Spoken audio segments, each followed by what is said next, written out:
pérdidas y pérdidas internas que experimentamos como una persona determinada, o en una conversación determinada, o en un día determinado al final del día. El balance neto de sentimientos que hemos intercambiado en gran medida determina qué tipo de día, bueno o malo, sentimos que hemos tenido. Participamos en esta economía interpersonal cada vez que una interacción social desemboca en una transferencia de sentimientos. Lo que sucede virtualmente siempre. Este judo interpersonal tiene infinitas variantes, pero todas se suceden en nuestra habilidad para cambiar el estado de ánimo de otra persona y la suya para cambiar el nuestro. Cuando yo te hago fruncir el entrecejo, invoco en ti un toque de preocupación. Cuando tú me haces sonreír, me siento feliz. En ese intercambio clandestino, las emociones pasan de persona a persona, desde afuera hacia adentro. Y este desear que para bien se da a luz un contagio emocional cuando entramos en un estado tóxico simplemente por estar cerca de la persona errada en el momento errado. Yo fui una víctima inocente de la furia de este guardia de seguridad. Como el fumador pasivo, la filtración de emociones puede hacer de un espectador la víctima inocente del estado tóxico de otra persona. En momentos como el que yo pasé con el guardia, cuando nos enfrentamos a la ira de alguien, nuestro cerebro automáticamente revisa para verificar si esto augura un futuro peligroso.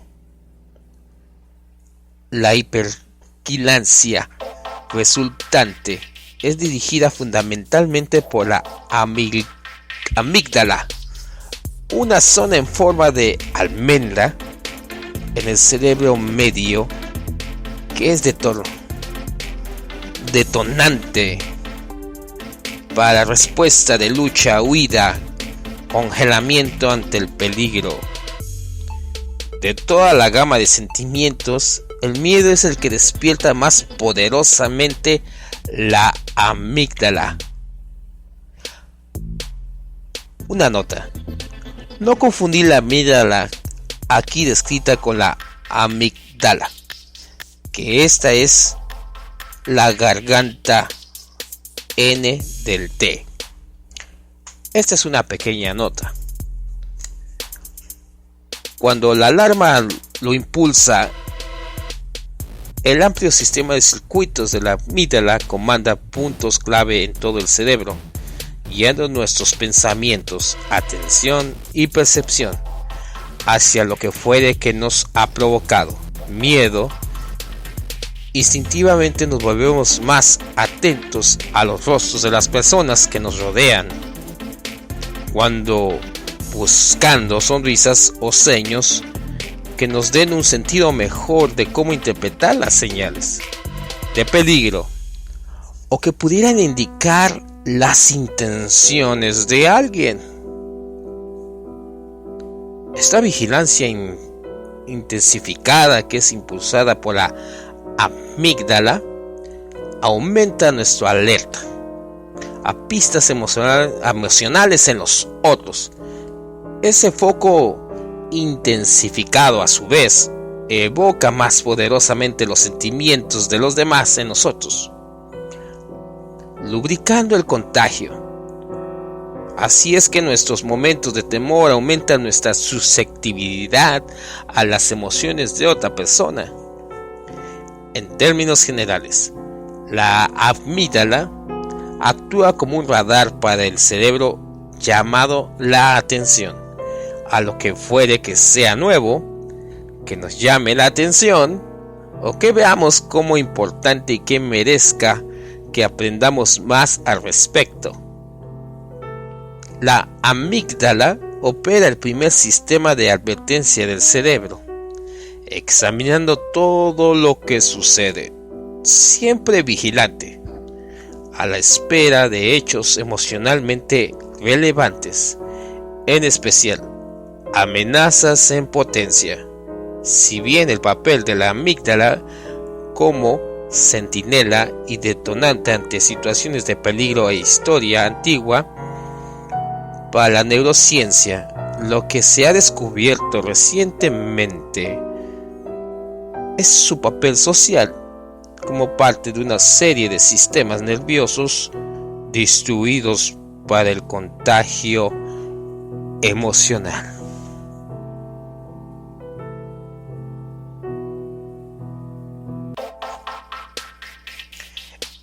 El camino bajo central de contagio.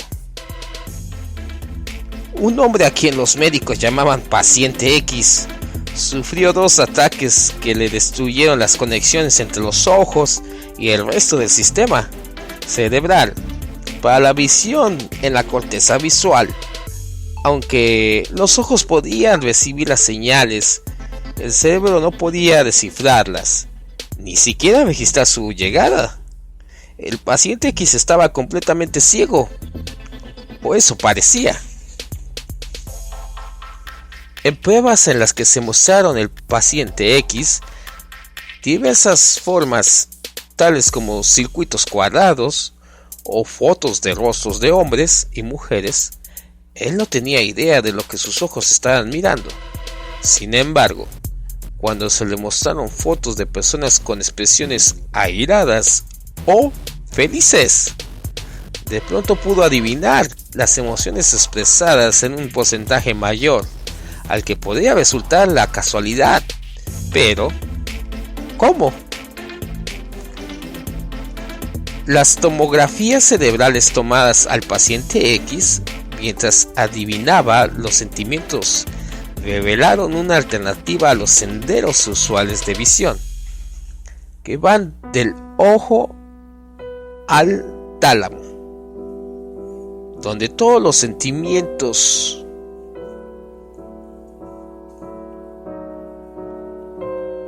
y todos los sentidos primero entran en el cerebro y luego pasan por la corteza visual.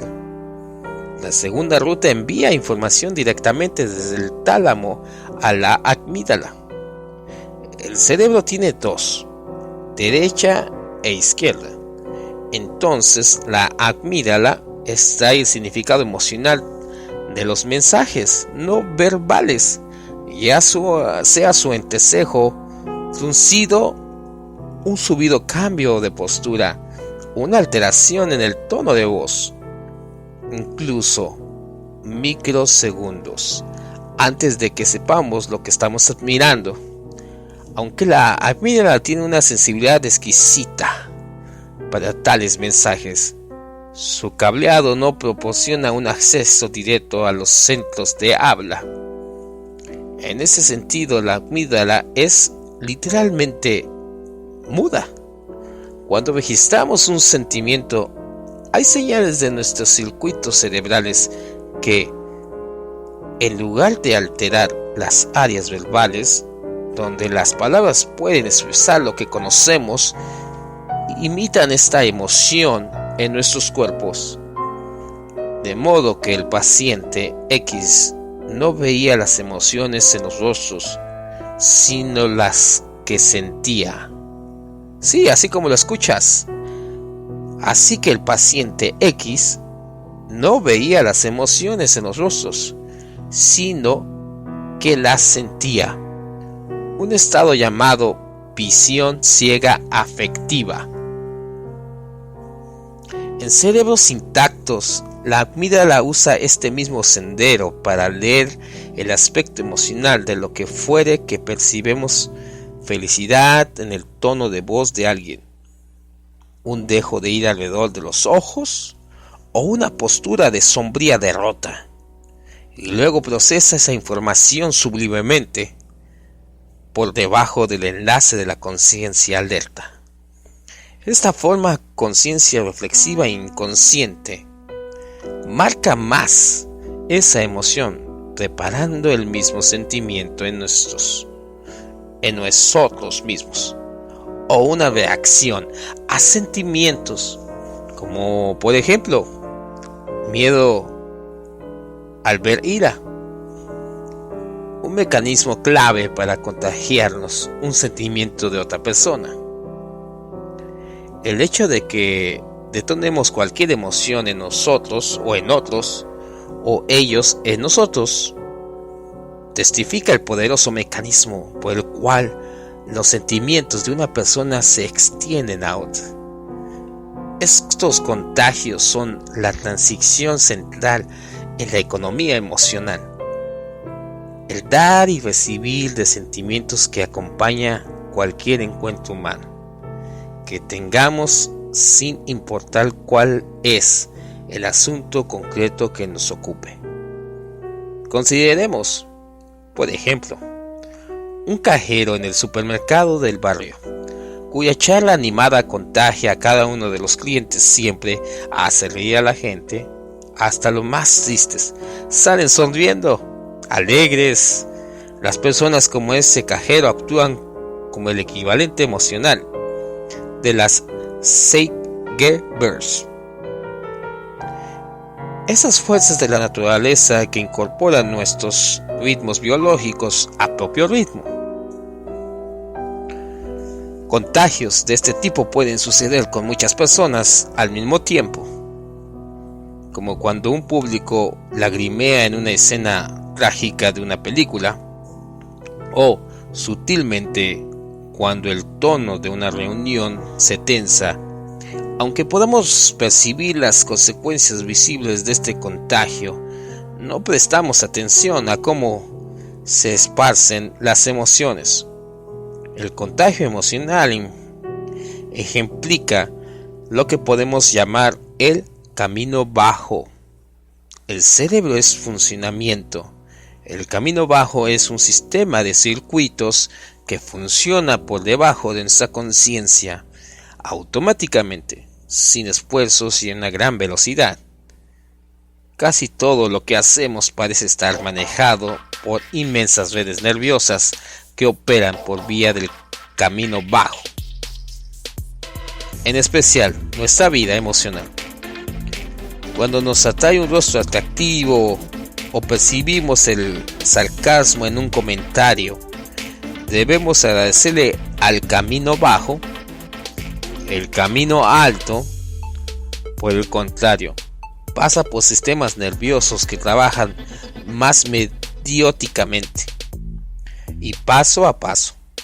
Con un esfuerzo deliberado tenemos conciencia del camino alto, que nos da al menos algo de control sobre nuestra vida interior, que el camino bajo nos niega. Cuando nos sospechamos las maneras de acercarnos a esa persona. Nota interesante: agente o evento ambiental, como la ocurrencia de luz u oscuridad, que proporciona un estímulo para sincronizar el reloj biológico de un organismo.